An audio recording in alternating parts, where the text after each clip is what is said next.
Ahoj, dnes si predstavíme toto tričko, konkrétne ide o Tonal Cutie od švédskeho Haglofsu.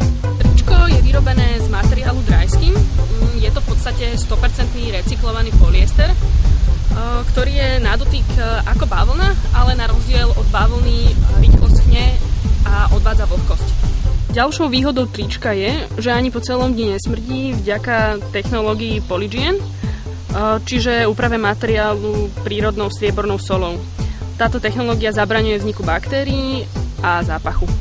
Tričko nemá ramenné švy, takže pri nosení ruksaku vás nič neškriabe a neoddiera. Výrobca tričko ponúka v 4 farbách: modrej, zelenej, fialovej a červenej. Takže ak si ho chcete vyskúšať, kúpte si ho.